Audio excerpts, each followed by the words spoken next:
Welcome to the Well Seasoned Librarian Podcast. This is Season 5, Episode 7. I'm Dean Jones, your host, and I am the Well Seasoned Librarian. Today we have a great guest. Zuza Zach hails all the way from the UK, and we are very happy to have her on here. She is the author of Amber and Rye and her book Polska. Zuza calls herself a storyteller cook because everything she does has to do with cooking and telling stories through the medium of food. She also wants to write to inspire the world to cook and eat more Polish food. And if you haven't already or don't already, you certainly will after reading her work. Her first book, Polska, was written as a love letter to the country where she was born, and was given a new chance to talk to the public about the food and her home country. She's also started in her London, where she lives now, a supper club called A Slavic Tale, which is a homage to the cooking of her homeland, and it's in her local community of Hither Green in southeast London. I'm looking very much forward to having you listen to my conversation with Zuza, and I also want to ask you, if you follow the podcast and enjoy it, you can go to Buy Me a Coffee, and if you like my work, you can buy me a coffee and share your thoughts. The link is on the bio for the podcast on all the different formats that we have the podcast on, iTunes, Spotify, etc. Help us promote this podcast and share the episode with a friend, please. If you can share it on social media, just tag @WellLibrarian on Twitter.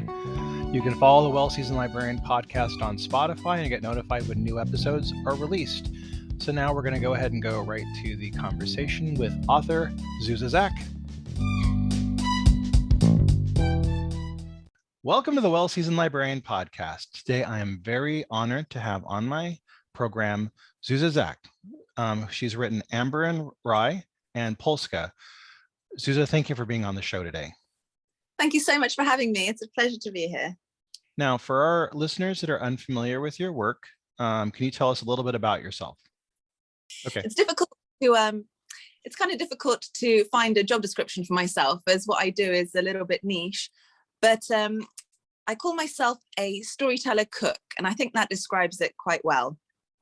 So what I do is I talk about food, but what I'm really talking about, as well as the flavors and the tastes of certain places, is the culture behind it.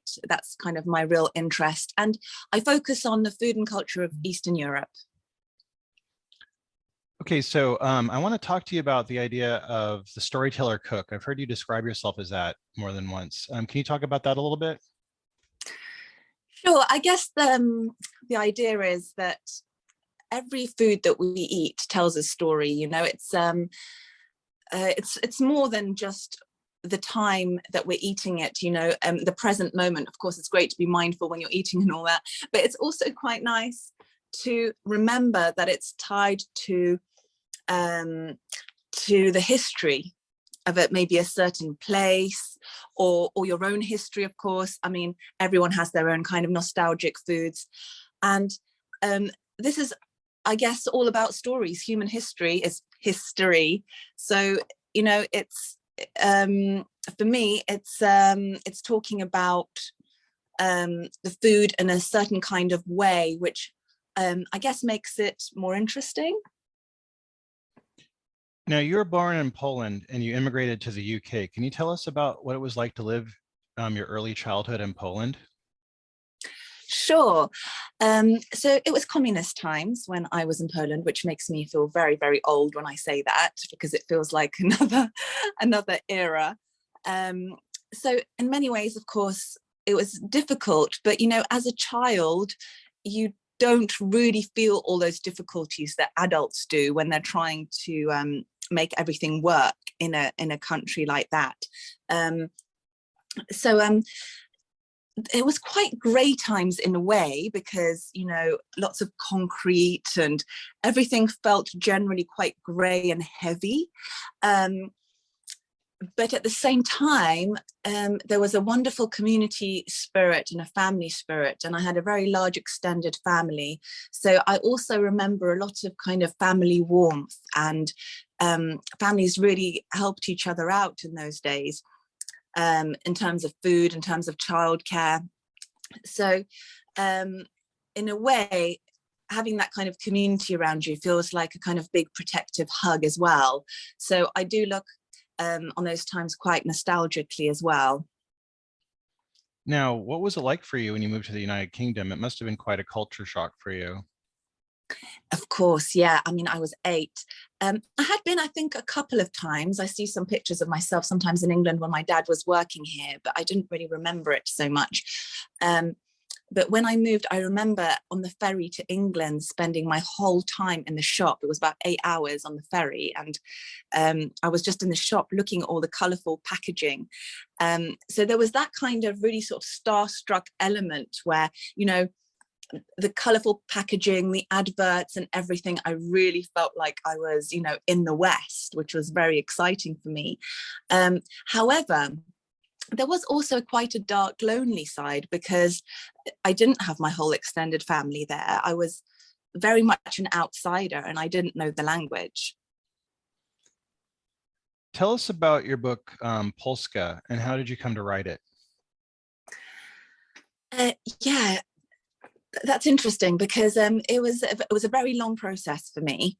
I was working in TV and I was actually commuting for sort of a minimum of 3 hours a day. And I felt the need to really have some kind of a project that I really felt strongly about. And I felt very strongly that the West needs to learn more about East European food. I felt there was a real gap there in the understanding of the food and the culture. And I had, you know, lots of criticisms about Polish food leveled at me from people who knew nothing about it. I mean, in America, I think you've always had Polish delis and things like that. So there was some level of understanding, whereas in the UK, when I was growing up, there was no Polish people at all.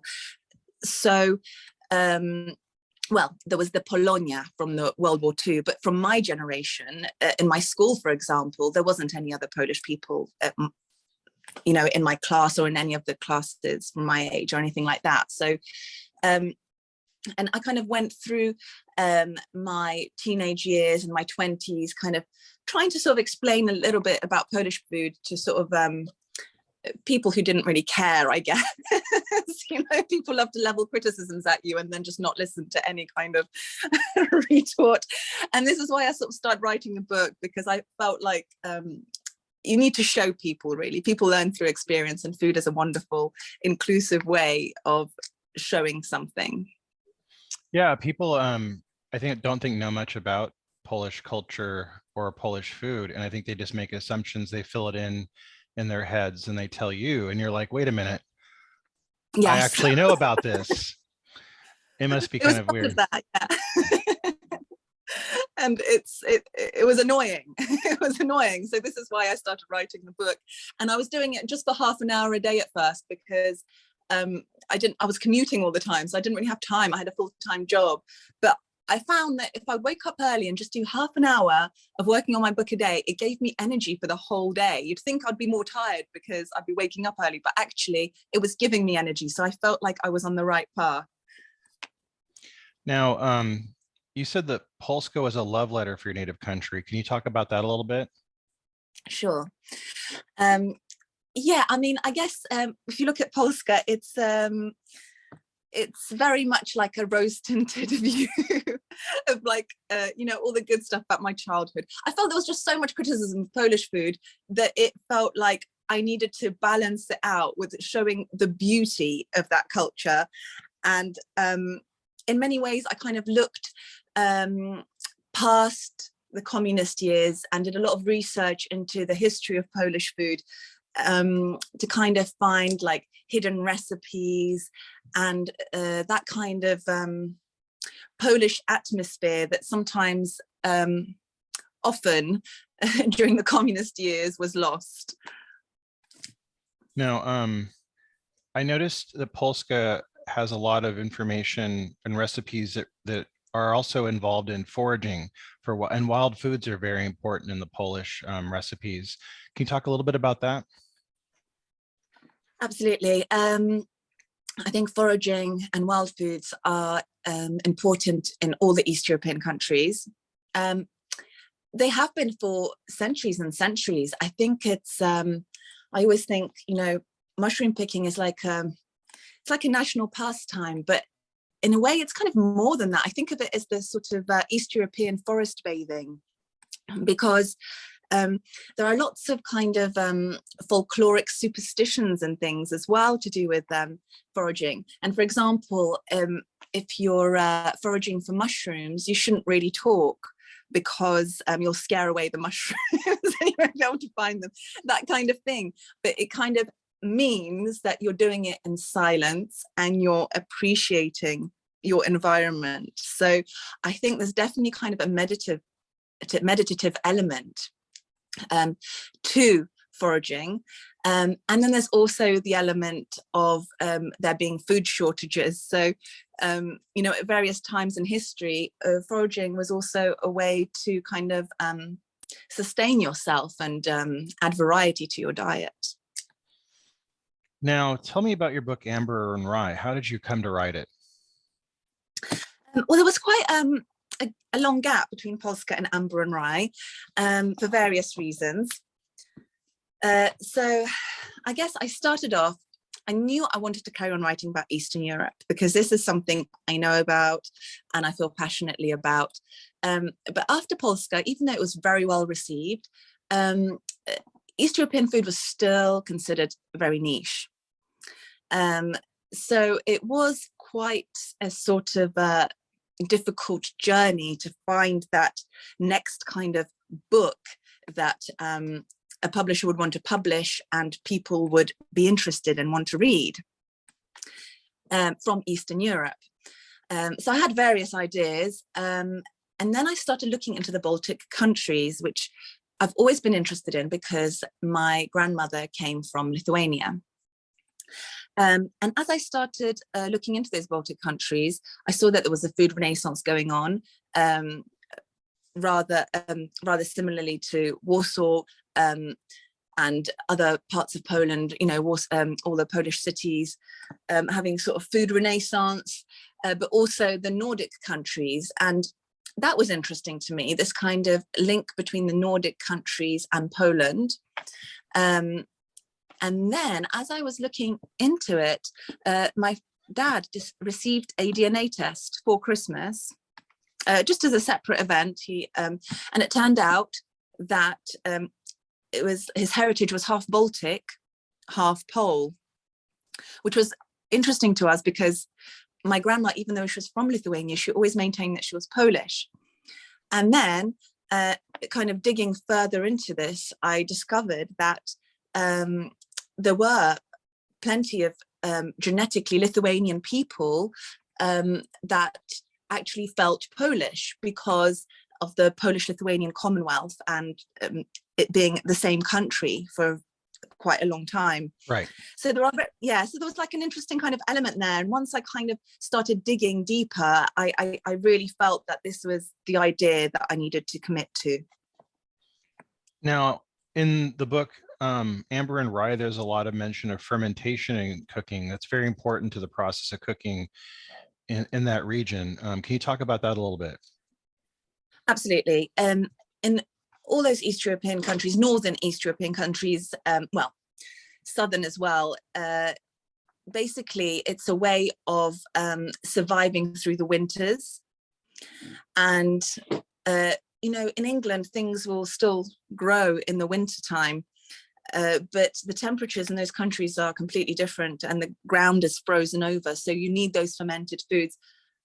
Now it's been proven that fermented foods actually not only preserve the sort of vitamins and minerals, but actually kind of have extra kind of probiotics and extra sort of elements that make them very, very nutritious and kind of strength-giving foods.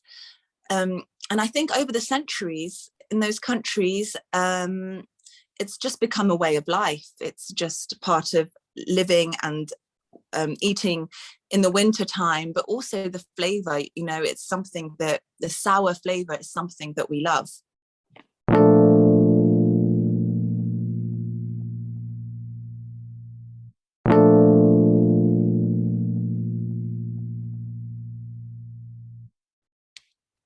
And what can you tell us some of the favorite recipes from the Amber and Rye book? Some of your favorite, like, memorable recipes from that book. Sure, there's quite a lot of recipes. I've got the book in front of me now, so if you don't mind, I might have a little look through in Please case do. I No, forget please. So the book starts with Latvian hemp butter. It's always important to sort of start the book with something special. And I felt like this was a very simple but very special recipe.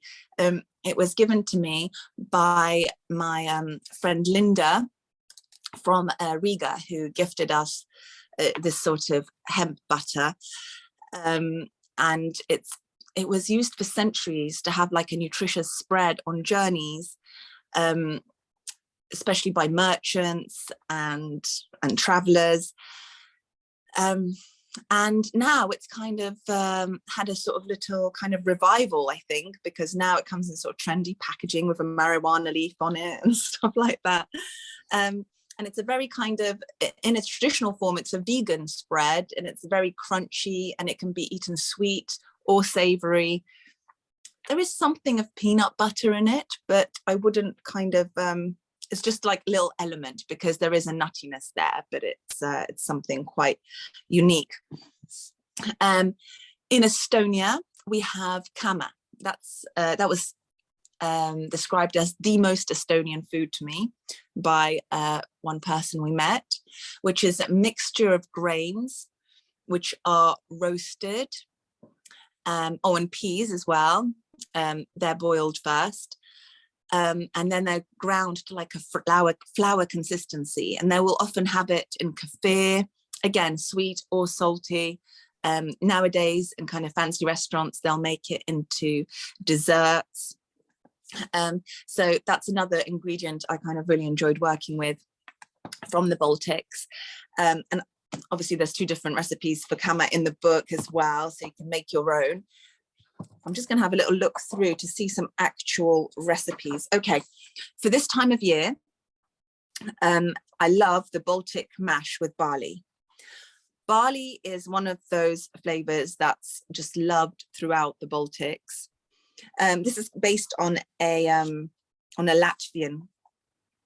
Actually, is it on a Latvian or is it Estonian? They have similar things in Latvia and in Estonia, the kind of mashed potatoes, but with grains and bacon and mushrooms and things like that. Okay, a smoked fish and beetroot salad with crispy fish skin.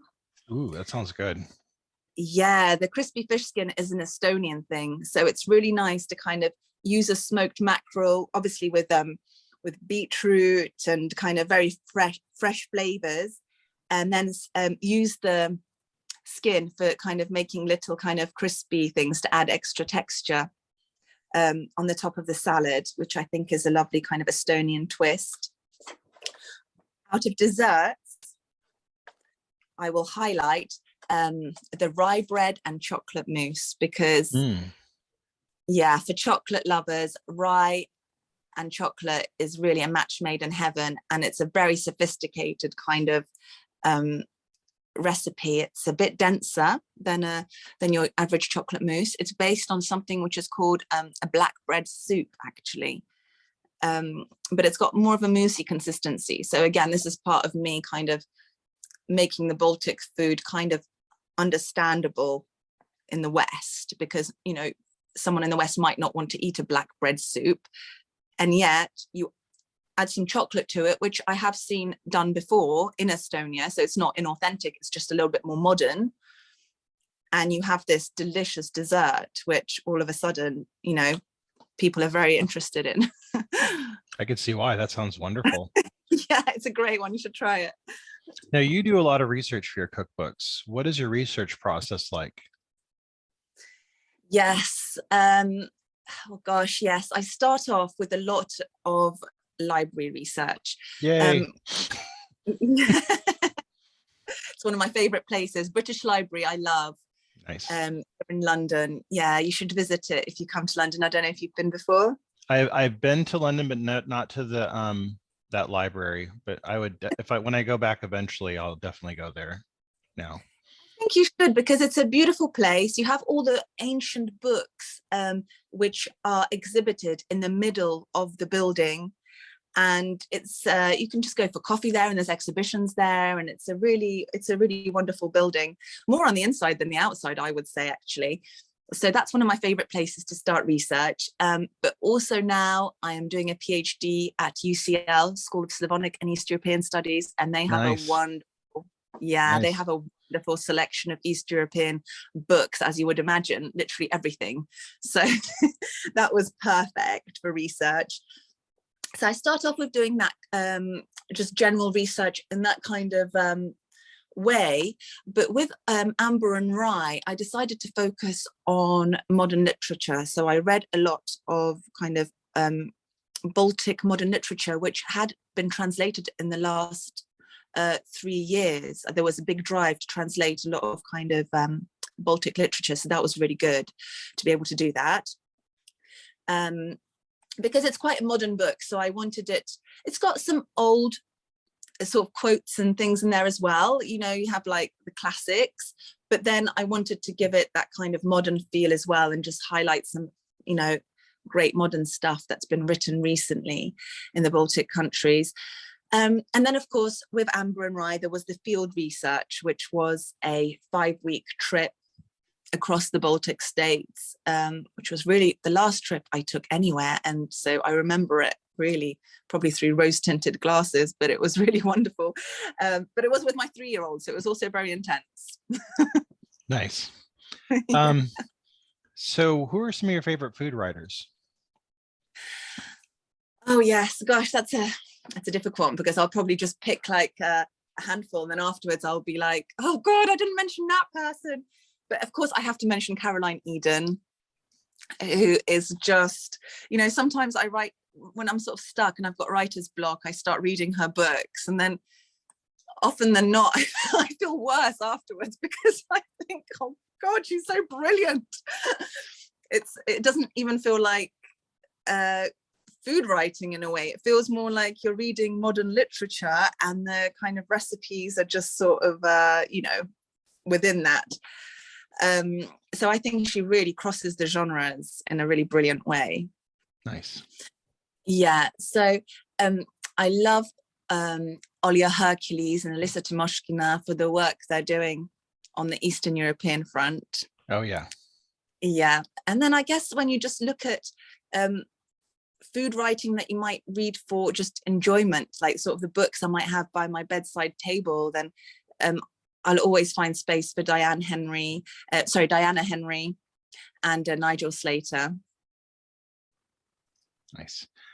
Can you tell us about some of your favorite restaurants in London? My favorite restaurants, I haven't been for a while, but yeah, that's kind of an unfair question right now. Yeah. Okay, so if someone's going to London, in East London, St. John's Bread and Wine is my absolute go-to for kind of modern British food. But I would say, I mean, gosh, is it British? It's just modern European food. You know, I guess you might find, you know, dishes there. You know, when I took my friend there, for example, from Poland, and she was like, gosh, British food, that's interesting. And, you know, and we were eating things, and she was like, well, this could be Polish, actually. Yeah. You know? Smoked fish, that kind of thing. I think there is such a thing as modern European food, I guess, at this moment in time. But then maybe in America you have the same. I don't know. I think we do, like on the East Coast especially. Yeah, it might be similar flavors, but I guess we're looking at things that are local and it's just good food. In London Bridge, there's some fantastic restaurants. I love 40 Maltby Street. Oh wow. Again, for like just lovely seasonal food. The menu's always changing, lovely wines. And then Jose, of course, for like tapas style food. I always up there somehow. So yeah, those are my favorites, I think. Very nice. So what is next for you? Other than a PhD? Yeah, well, I'm a little bit in the red with my PhD, I have to admit. Now I am doing it every day, but it's been a challenge with 2 small kids and also my other commitments. But I have just handed in the manuscript for my 3rd book, which is coming out next autumn. That's Fall for You. Oh, nice. Yeah, that's about, I've gone back to Poland with that one, and that's going to be Polish dumplings. Oh, very nice. Excellent. Yeah. It's going to be a shorter book. So, and it was actually such a pleasure to write that, because it wasn't, you know, with 2 young children, it can be intense finding the time, and, you know, if you overcommit yourself, it can go terribly wrong. But this one was just so enjoyable every step of the way, because it's a bit of a shorter book, so there wasn't so much pressure. It was just fun to research and to work on. And I do have a 4th book also in the pipeline, which I can't really talk about yet, but I can tell you it's not just food. It's going to be a little bit different. Oh, wow. I'm very looking forward very much to seeing those books and talking to you about them. I'd love to have you back on the show when your new book comes out too. Oh, that would be wonderful. I would love that. Thank you. Well, Zuza, thank you very much for being on the show. I really enjoyed getting a chance to talk to you, and I love getting a chance to talk to you. Thank you very much. Thank you so much. Bye-bye.